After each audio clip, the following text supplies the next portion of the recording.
Have you ever signed a paper that changed your entire life? For me, it was the student loan form.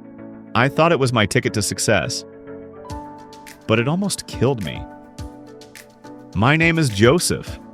I am 21 years old, a third-year student at the University of Central Florida. I never thought I would tell my story so openly, but I've realized that silence almost destroyed me. Maybe by sharing it, someone else out there will feel a little less alone. I come from a working-class family in a small Florida town. My father has spent his life on construction sites, leaving home before sunrise and coming back with dust clinging to his clothes and pain etched across his back. My mother works at a supermarket during the day and takes night shifts as a janitor in an office building. I grew up watching them push themselves beyond exhaustion, just so we could have food on the table and the lights on in our small rented home. We didn't have much, but we had enough. Enough laughter around the dinner table. Enough pride when I brought home good grades. Enough warmth when the Florida storms shook our windows, but we huddled together in the living room, sharing stories. For as long as I can remember, my parents told me, "Education is your ticket out. Study hard, Joseph. Don't live the life we live." I carried those words like a sacred promise.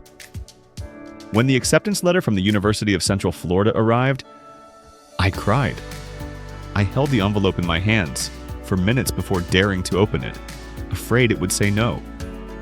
But when I read the word, "Congratulations," tears blurred the page. I ran to my parents, waving the letter, and my mom hugged me so tightly I could barely breathe. That night, she whispered to me, "This is it. You're going to have a better life." But alongside the joy came the first stab of fear. College meant money. Money we did not have. On orientation day, while other freshmen walked around campus with their families taking photos, I found myself in a small administrative office, staring at a stack of papers that spelled out my future debt. $20,000. That was the loan I had to sign just to cover my first year of tuition, housing, and fees. The numbers looked surreal on the page. $20,000. My father didn't even make that much in a year. My hand trembled as I signed. I told myself, "Oh, it's okay. I'll work part-time. I'll pay it off gradually." This is an investment. Walking out of that office, clutching the paperwork, I felt like a prisoner already in chains. Around me, some students had their parents swipe credit cards without hesitation. Others spoke casually about their college fund. I forced myself to smile, to blend in, but inside I felt like an imposter. I quickly picked up a job at a cafe near campus. They needed evening workers, and I needed the money. My shift ran from 6 p.m. to 11 p.m., sometimes midnight. A typical day in my life looked like this. 7 a.m. Wake up after 4 or 5 hours of restless sleep. 8 a.m. Classes until early afternoon. 2 p.m. Study, attempt homework, often fighting to keep my eyes open. 5 p.m. Grab a quick meal, usually ramen or a sandwich. 6 p.m. to 11 p.m. Cafe shift, brewing endless cups of coffee, wiping tables, smiling at customers even when my body screamed. Midnight. Walk back to the dorm, exhausted. 1 a.m. to 2 a.m. Homework, sometimes staring at the same sentence for 30 minutes because my brain refused to work. 2 a.m. to 7 a.m. Sleep if I was lucky. At first I felt proud. I told myself, "See? You're doing it. You're working hard, paying your way, proving yourself." But pride can't survive on 4 hours of sleep. By the end of my first semester, the cracks began to show. I started nodding off in lectures. Professors called my name, and I jolted awake, my face burning with shame as classmates giggled. Assignments piled up, and despite my efforts, my grades slipped. My GPA dropped to 2.6, a number that screamed failure to me. At the cafe, fatigue made me clumsy. Once I spilled an entire tray of drinks on a customer. The manager pulled me aside and said, "Joseph, you need to focus. If this keeps up, I can't keep you on schedule."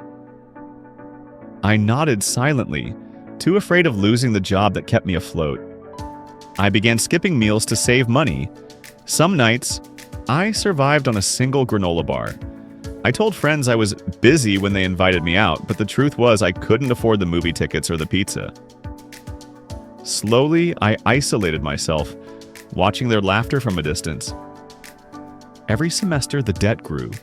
Tuition increased, fees multiplied, and despite working, I had to take out another loan.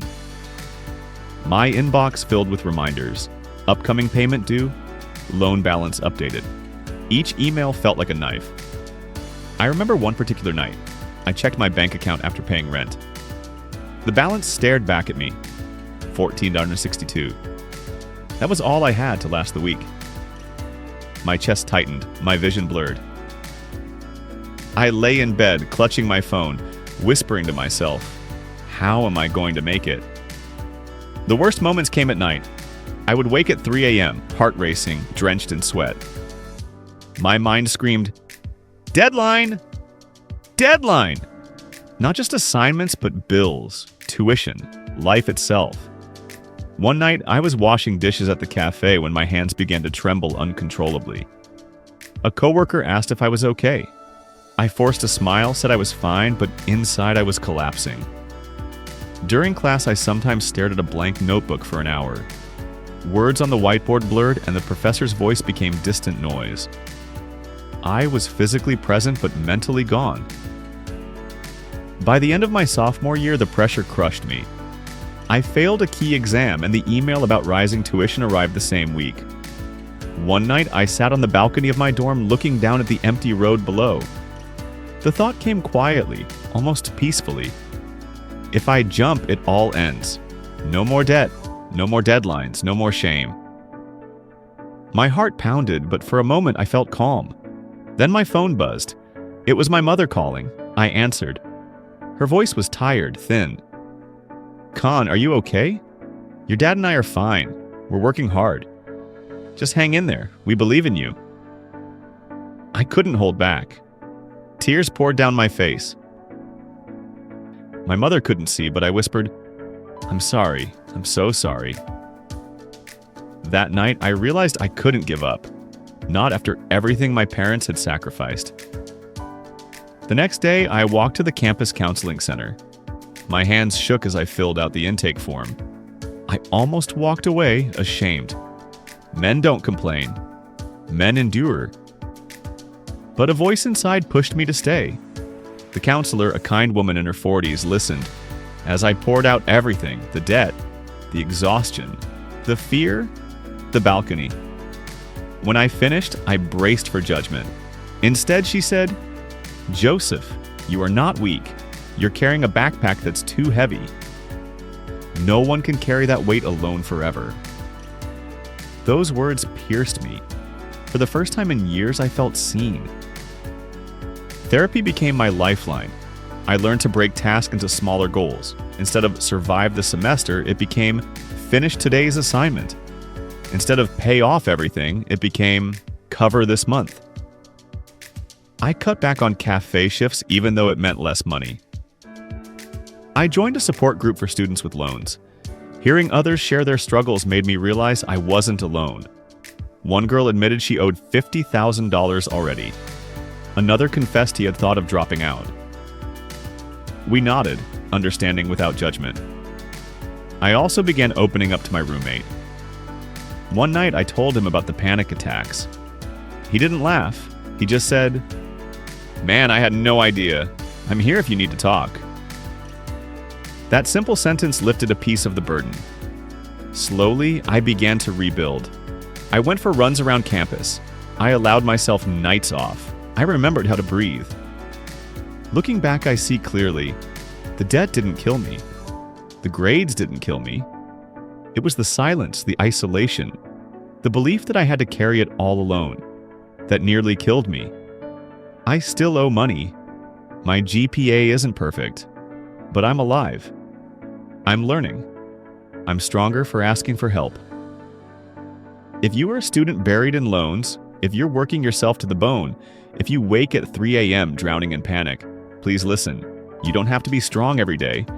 Debt can be repaid, grades can improve, but life, your life, cannot be replaced.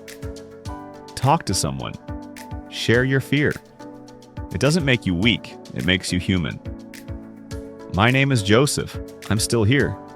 And so are you. Have you ever faced debt, stress, or sleepless nights like Joseph? Leave a comment below. Your story might help someone else. And don't forget to like and share so we can reach more people.